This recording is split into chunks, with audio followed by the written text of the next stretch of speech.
Dia 9 de setembro de 2020, começa agora mais um programa Saúde Crítica, uma parceria da Telesur com a Rede Nacional de Médicas e Médicos Populares. Esse programa também é transmitido pelo Brasil de Fato, pela Mídia Ninja e pelos jornalistas livres, e também vocês podem ouvir nas principais plataformas de podcast pelo Medicina em Debate. No dia de hoje, o Saúde Crítica pergunta, questiona, é seguro voltar às aulas presenciais? Para isso, nos ajudam dois professores, Lígia Kerr, professora de Medicina da Universidade Federal do Ceará e médica sanitarista. Bem-vinda, Lígia. Também nos acompanha Daniel Cara, professor da Universidade de São Paulo, da USP, e integrante da campanha nacional pelo direito à educação. Daniel, bem-vindo. Obrigado pelo convite, é um prazer estar aqui com vocês.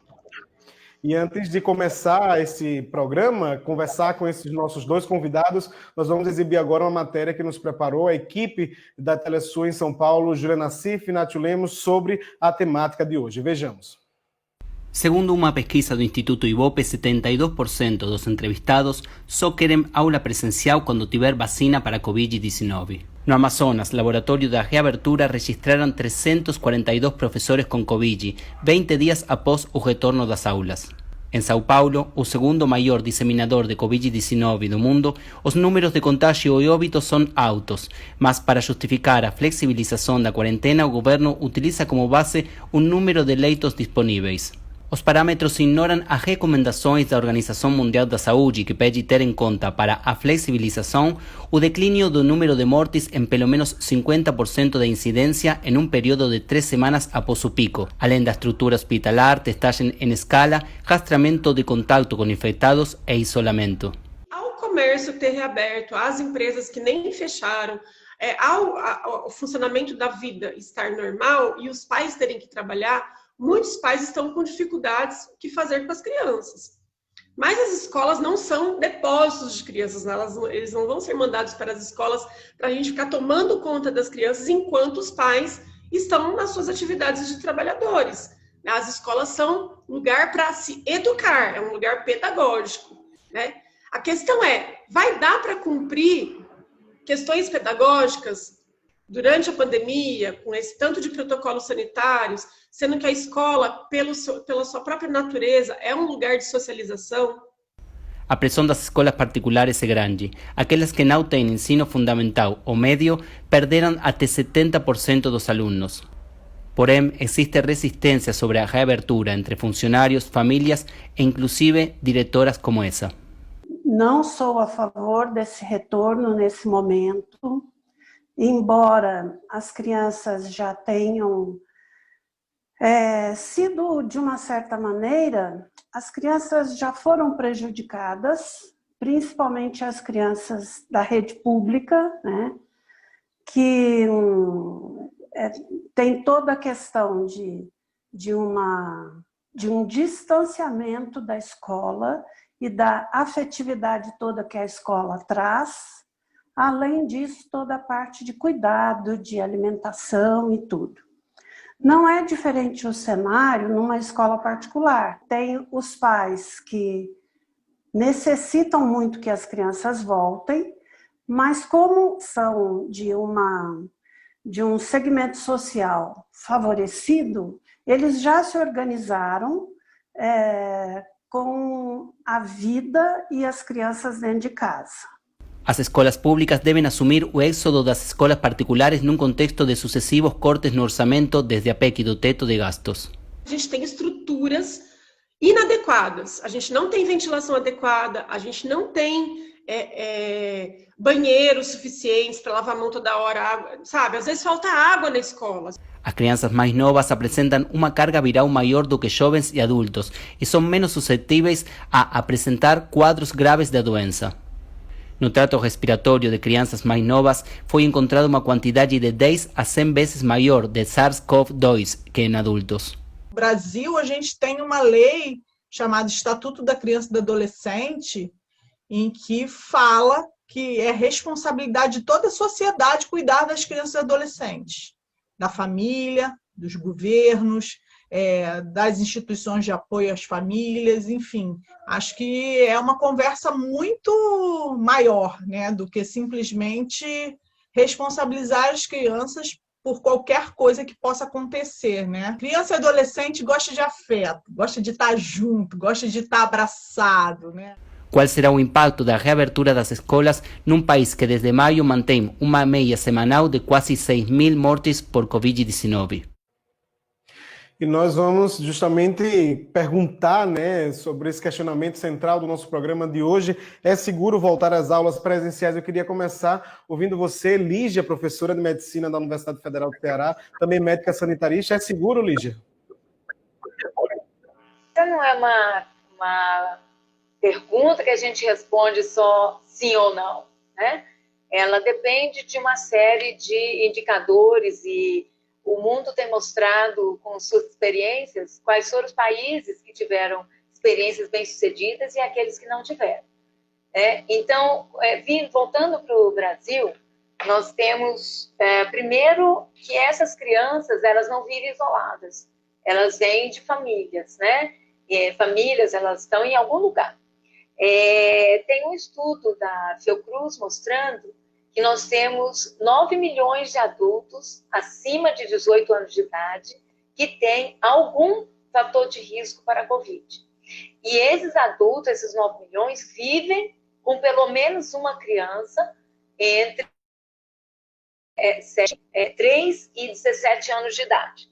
O que significa que, ao entrar na escola, se alguma coisa dá errada e ele traz a contaminação, ele vai infectar 9 milhões de pessoas, dos quais milhões deles irão requerer serviços especializados, muito maior do que nós temos em número, e mesmo com serviços especializados, pessoas com mais de 60 anos, elas têm já uma probabilidade de morrer maior do que outros adultos. Então, começa aí que a relação entre a criança e o adolescente e a família. Esse é um dos problemas. O outro problema é que nós vivemos no país diferentes momentos da epidemia. Então, você pode ter um estado que vive, a capital está em controle, tem uma região, uma macro-região que está em controle, tem outra que está subindo, outra que está baixando. Então, você não tem uma resposta única para o país. Então, você tem que avaliar, e os governadores têm que avaliar, e nós vivemos um momento muito difícil, onde a autoridade maior do país não está nem aí com o controle da Covid. Bom, a resposta sobre se é seguro, ela está muito mais sob a responsabilidade da saúde do que da educação. Eu quero parabenizar a Lígia, né, pela clareza com que ela colocou o problema. Certamente o Brasil, por ser um país continental, ele tem níveis de infecção que são diferentes, mas os níveis de infecção estão altos em todo o território nacional, praticamente, ou pelo menos nas cidades com mais de 200 mil habitantes, que são as grandes transmissoras de Covid-19, e essa pressão das elites econômicas brasileiras, essa pressão das ONGs empresariais brasileiras, em especial ONGs empresariais que, inclusive, não tem nenhum membro participando ou trabalhando ou conhecendo ou tendo estudado em escola pública, ela demonstra, mais uma vez, um caráter completamente responsável e até, para alguns casos, vendo alguns discursos que têm circulado na imprensa, como, por exemplo, o discurso que se os bares voltaram, as escolas têm que voltar, isso demonstra uma total ignorância e um forte descomedimento em relação à vida de professores, familiares e estudantes de escolas públicas. Para o retorno às aulas, é preciso seguir as orientações da área da saúde. Em relação aos prejuízos educacionais, como pedagogo, como professor de fundamentos econômicos da educação, inclusive, eu posso garantir para vocês que o prejuízo ele consegue ser recuperado, desde que exista prioridade em relação à educação. Agora, as vidas não se recuperam. E as vidas que vão ser mais prejudicadas e que estão mais em risco são exatamente as vidas das professoras, dos professores, dos demais profissionais da educação e dos familiares das escolas públicas, que são exatamente aqueles que hoje já são as maiores vítimas da Covid-19.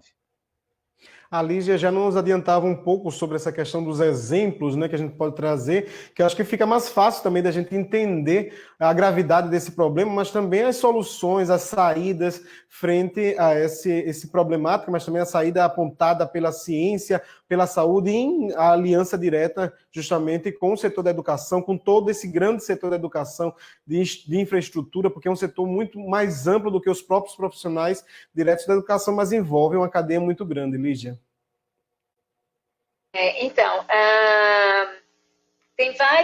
Tem um estudo recente que nós vimos esse mês, que fala um pouquinho sobre a experiência de alguns países na reabertura das escolas, né? Então, primeiro, os países que primeiro tentaram abrir são aqueles que têm as notas mais altas naquela avaliação internacional feita sobre o conhecimento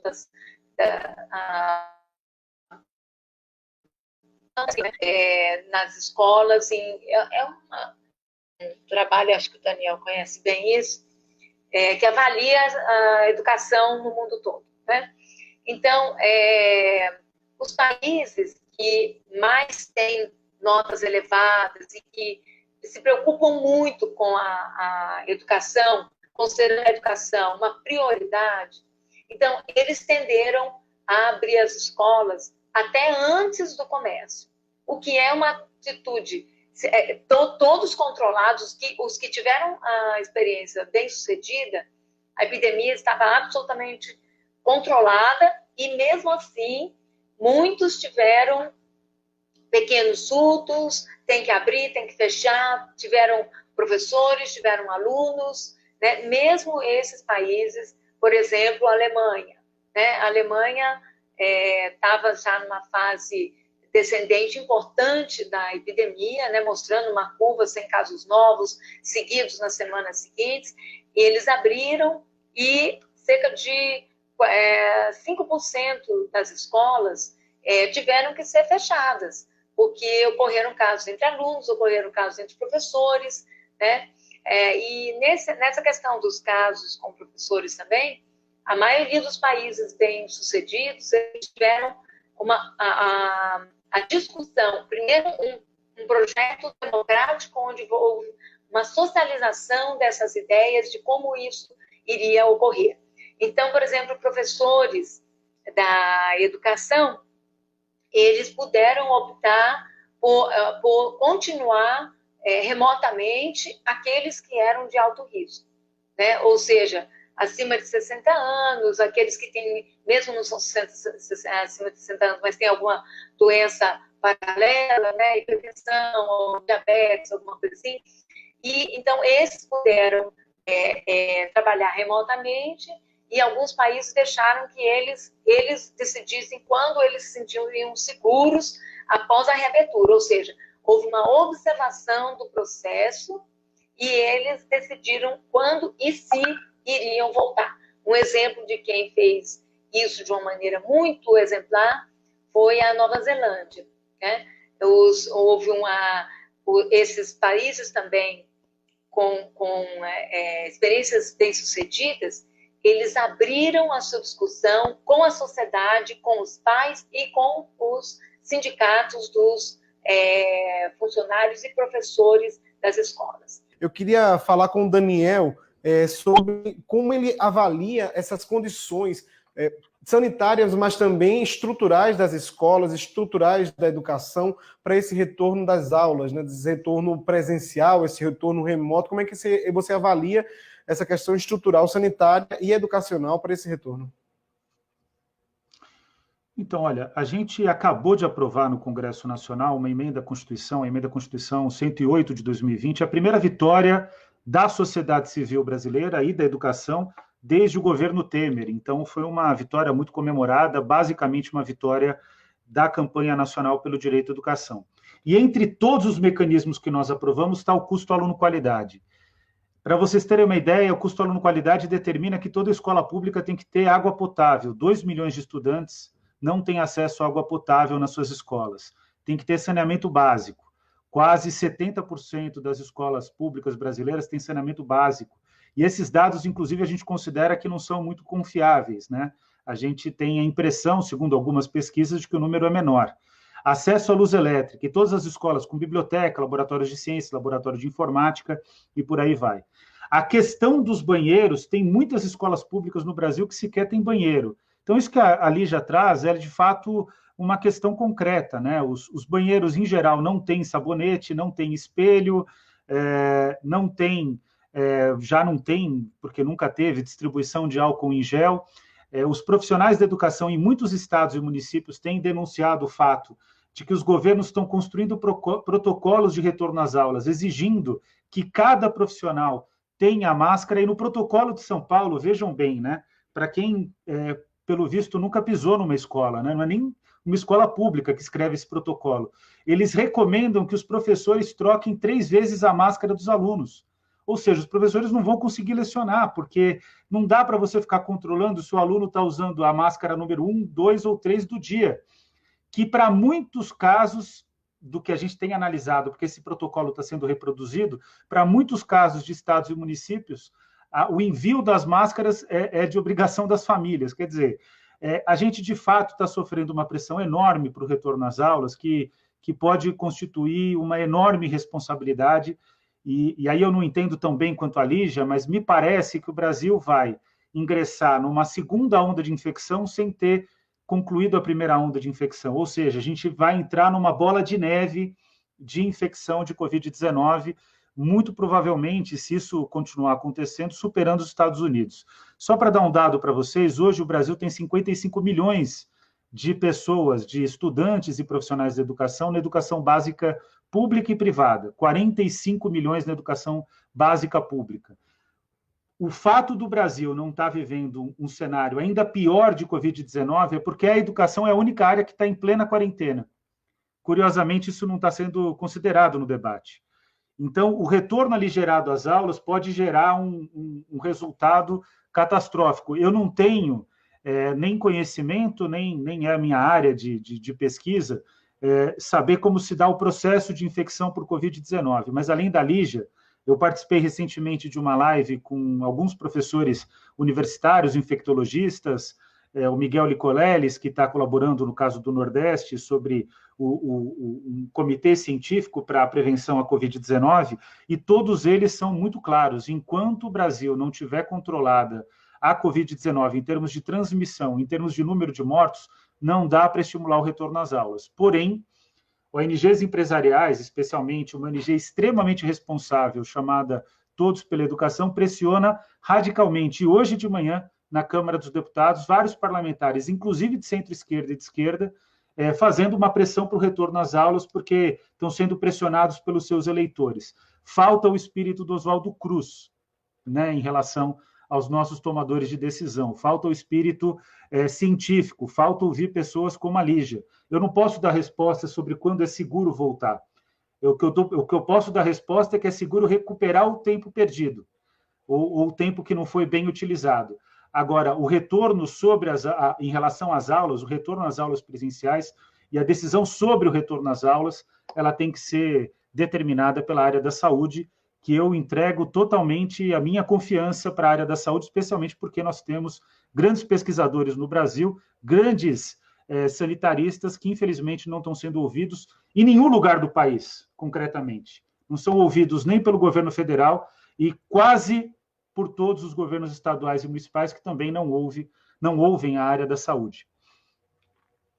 E em plena pandemia, né, o Brasil, como o segundo país com mais mortos no mundo, já anunciaram um corte do dinheiro da saúde para o próximo ano, né? Lembrando que o Brasil já tem uma PEC, né, que congelou por 20 anos as inversões públicas, o dinheiro público para setores como educação, saúde, para todos os setores públicos, menos para a questão da dívida pública que continua sendo paga, inclusive esse debate de retirar de um lado para poder continuar pagando essa dívida pública, que vai levando o dinheiro dos brasileiros em um momento como esse de pandemia. E também é importante lembrar que esse ano a gente tem eleição de prefeitos e de vereadores, né? São elementos importantes para a gente poder entender como estão se movimentando esses gestores públicos. Eu queria saber de você, Lígia, a quem interessa essa reabertura das escolas presencialmente, das atividades presenciais nas escolas, e eu também te pergunto qual a alternativa para esse modelo que alguns gestores já estão implementando, estão aprovando, que é o de retorno presencial. Qual a alternativa? Eu acho que essa pressão maior, ela vem não é só de uma fonte, né? A principal, eu acho que o Daniel colocou bem, vem dos grandes empresários da educação, né? Da educação, que estão pressionando exatamente para retornar às aulas. Essa é uma de recursos para as escolas particulares. Então, eles certamente encabeçam, recentemente aqui no Ceará, em Fortaleza, na praça central do centro da cidade, houve uma manifestação levada pelos eu não sei se é sindicato ou associação das grandes escolas particulares, porque eles são as grandes, né? Tem das médias e tem das pequenas. E eles levaram funcionários, professores, e o pessoal intimidado. Você vê intimidado, que ou vai ser demitido, né? Não pode falar mal, não pode, né? E aí botaram as carteiras no centro da cidade e sentando, pressionando com cartazes que queriam voltar à escola. Então, acho que esse é um setor prioritário, né? Muitas pequenas escolas, eu acho que vão fechar suas portas, escolas particulares, né? E eu acho que tem um setor, parte de um setor, que são as famílias, né? Que querem retornar. Por que querem retornar? Porque voltaram às suas atividades de trabalho, que muitas vezes, não como nós que estamos fazendo remotamente, essas pessoas têm que trabalhar. As pessoas de classe social mais baixa, principalmente, elas têm que trabalhar, elas têm que enfrentar um ônibus lotado, elas vão enfrentar situações onde elas têm muito mais chance de se infectarem. Então, essas pessoas, elas não têm com quem deixar seus filhos. Então, numa situação que o país está passando, onde nós já temos 41% de pessoas na informalidade, né, é uma questão extremamente séria isso, e que a gente não pode desconsiderar. Agora, existe cerca de 70% dos pais, em pesquisa recente, mostraram que tem medo e que não querem levar seus filhos para a escola. Eu tenho 2 filhas com criança em idade escolar, elas falaram, pode abrir que eu não vou levar. Né? A gente sabe dos perigos mesmo para a criança, as crianças têm menos chance de se manifestar, mas já vários estudos mostram que elas são infectadas e elas podem ter, inclusive, 5 a 10 vezes mais partículas virais que são transmissíveis para as pessoas, ou seja, elas não apresentar a doença e vão levar isso para tudo quanto é lugar. Muitas chegam até uma escola com um carro, uma van, né? Então, um lugar fechado. Então, a situação, ela requer cuidados e nós temos que ser muito cautelosos. Uma coisa que o Daniel falou que ninguém está ouvindo as autoridades sanitárias. Eu discordo parcialmente de você, porque o Nordeste, ele criou um consórcio, né? E nós fazemos parte de um subgrupo de epidemiologia da saúde do comitê científico, e praticamente todos os governadores ouviram recomendações. Nós temos um artigo recentemente publicado que mostra o que teria sido a epidemia crescendo loucamente se os governadores não tiverem interferido. E essa interferência foi feita por conta que os governadores se uniram contra uma autoridade maior que era para fazer isso. Né? Ela era para estar fazendo isso. O presidente da República era para condenar esse processo juntamente com o ministro da Saúde. Ao invés disso, o que ele faz? Né? O tempo todo, informações desencontradas e desacreditando, né, com medicamentos que já foram mostrados que não são eficazes, e pior, com uma função de médicos, né, por trás disso daí. Né? Então, eu acho que os estados do Nordeste mostraram como é possível. Foi uma coisa dramático o que aconteceu aqui, por conta da pobreza, das dificuldades socioeconômicas e da quantidade enorme no Nordeste dos trabalhadores informais, sem um seguro-desemprego nem nada. Mas teria sido ainda muito pior se os governadores não tivessem ouvido as autoridades sanitárias. Lígia, inclusive esse consórcio dos governadores tem atuado agora na questão da Covid-19, mas é uma organização política também que tem atuado, inclusive tem criticado o governo de Jair Bolsonaro em diferentes outros pontos. Eu queria saber do Daniel agora, que ele comentasse um pouco também sobre essa questão que a Lígia colocou e, ao mesmo tempo, colocasse qual a alternativa para essa educação nesse momento de pandemia. Agora, qual a alternativa que a gente tem para essa não volta às aulas presenciais? Bom, em primeiro lugar, quero fazer aqui o meu reconhecimento de que, de fato, no Nordeste, inclusive a governadora Fátima Bezerra tem dado um excelente exemplo de como lidar com a questão da pandemia, né? Eu falo da Fátima porque a Fátima é a única professora que é governadora, né? Inclusive a única governadora mulher do Brasil, e tem feito um excelente trabalho.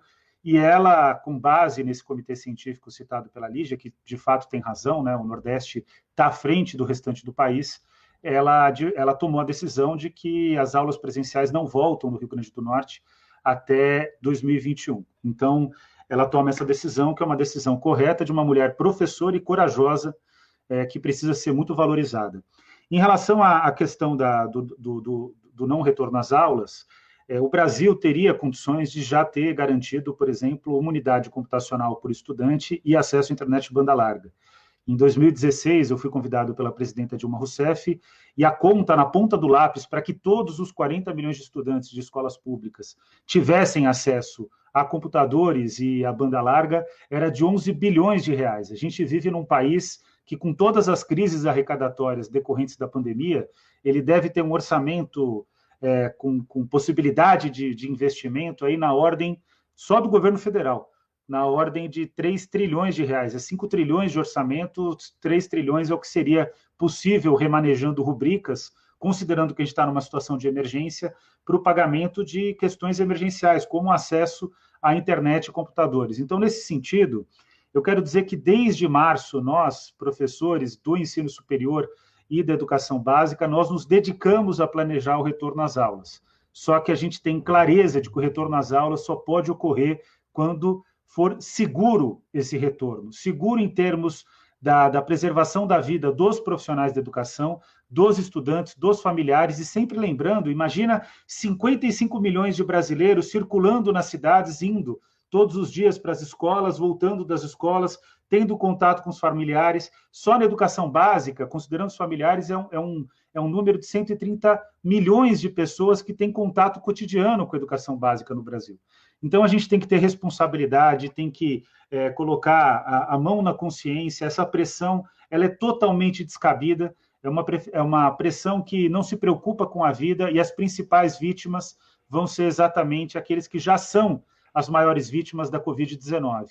Vão ser os negros, vão ser os moradores das periferias, vão ser as pessoas que dependem do Sistema Único de Saúde, que foi completamente desfigurado por meio da Emenda Constitucional 95 de 2016. Inclusive, é importante ressaltar isso. O presidente Jair Messias Bolsonaro ele é totalmente irresponsável e é o grande causador de toda essa crise que nós vivemos, porque ele seria capaz, caso fosse responsável, de responder melhor à Covid-19. Mas o presidente Michel Temer também tem responsabilidade, porque ele foi o grande promotor da Emenda Constitucional 95 de 2016, que praticamente asfixiou o Sistema Único de Saúde e também asfixiou a educação básica pública e a educação superior do Brasil. Não existe área mais importante em educação. É tão importante a educação básica quanto a educação superior. E as duas são vitimizadas pela Emenda Constitucional 95 de 2016, que é o teto dos gastos públicos federais. Certamente um debate muito grande que a gente tem que fazer, inclusive, conversando em outra oportunidade com a Ana Maria D'Andrea, da Fiocruz, ela falava que independente de quando será esse retorno presencial das aulas, é importante fazer o planejamento, é importante envolver a comunidade nesse debate.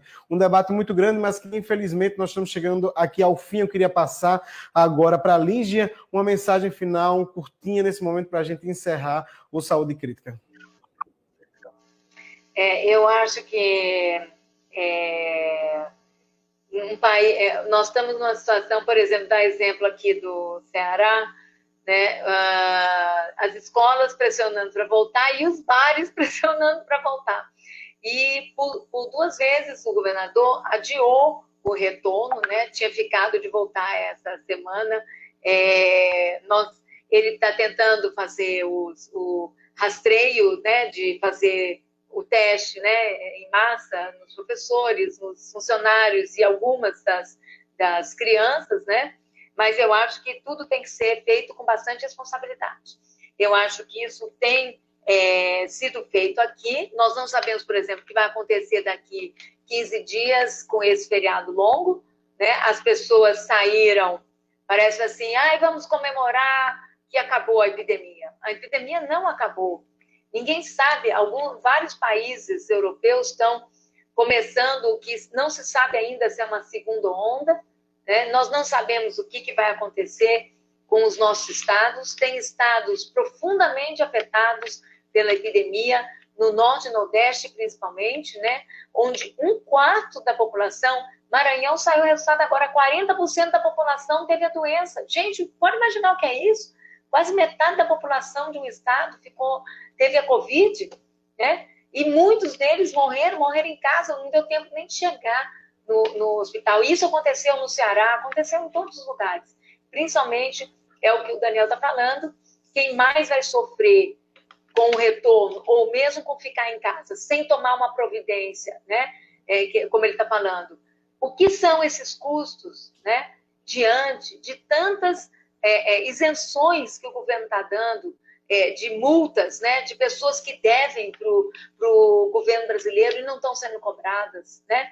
Então, nós não podemos ter dúvidas entre voltar bar e voltar à escola. Nós temos que sempre priorizar a escola, mas sempre com responsabilidade, entendendo que nós temos familiares que vão sofrer com isso, né? Vão ter os benefícios e vão sofrer se a doença retornar e vier para dentro da casa deles, onde sempre tem um adulto ou mesmo um idoso com um fator de risco, e as crianças que, por mais que não tenham problemas, uma quantidade imensa dessas, como o Daniel está falando, é um contingente enorme que ainda está em casa. Na hora que ele voltar, são milhares de crianças. E, embora seja menor, crianças com asma, crianças com doenças imunes, que estão em tratamento de câncer, com várias situações, estarão sob risco também. Então, é necessário ter consciência de quais são as alternativas para cada dessas situações e sempre discutir com democracia, com abertura, que é o que nós não estamos tendo aqui no Brasil. Perfeito. Obrigado, Lígia, que é professora de Medicina da Universidade Federal do Ceará e médica sanitarista. Agora passo a palavra para o Daniel Cara, professor da Universidade de São Paulo, a USP, e integrante da campanha nacional pelo direito à educação, para a sua mensagem final aqui no nosso programa. Bom, em primeiro lugar, agradecer a oportunidade de participar de um debate com a Lígia, dizer que, mais do que tudo, né, que o Brasil deve muito aos médicos sanitaristas, a todos aqueles da área da saúde que têm se dedicado ao combate da Covid-19 na linha de frente. E quero reiterar que o retorno aligeirado às aulas é uma irresponsabilidade e, inclusive, não faz sentido em termos pedagógicos. Ninguém imagina a dor de uma criança, por exemplo, que, pelo fato de ter retornado às aulas, adquiriu Covid-19, não foi sintomática. Uma criança sintomática passa a Covid-19, por exemplo, para o seu avô, para a sua avó, para o seu pai, para a sua mãe, ou para o seu professor, e essa criança vai ter que conviver com o peso de uma morte sem sequer saber que essa morte passou por ela, inclusive. Ou, em muitos casos, pode até ser que ela tenha essa consciência ou essa informação, e aí qual é o peso que recai sobre os ombros dessa criança. Então, existe muita irresponsabilidade no Brasil. Agora, essa pressão pelo retorno às aulas nada mais é do que o espírito genocida da elite brasileira, que não se importa com a vida, que não é concretamente dos seus familiares e dos seus entes mais próximos. A gente precisa ter claro que é preciso salvar todas as vidas, inclusive daqueles que são irresponsáveis e que menosprezam a Covid-19, entre eles, infelizmente, o presidente da República, Jair Messias Bolsonaro. Bem, dentro de um debate como esse, espero que nessa programação a gente tenha contribuído para você que está assistindo aí entender um pouco desse debate bastante complexo. Agora nós vamos mostrar aqui o site para vocês encontrarem as pesquisas da Lígia e também o site para conhecer um pouco sobre a campanha que o Daniel faz parte. Agradecer a vocês que nos acompanharam até aqui. Nós somos a Telesur, o sinal informativo da América Latina e do Caribe. Muito obrigado.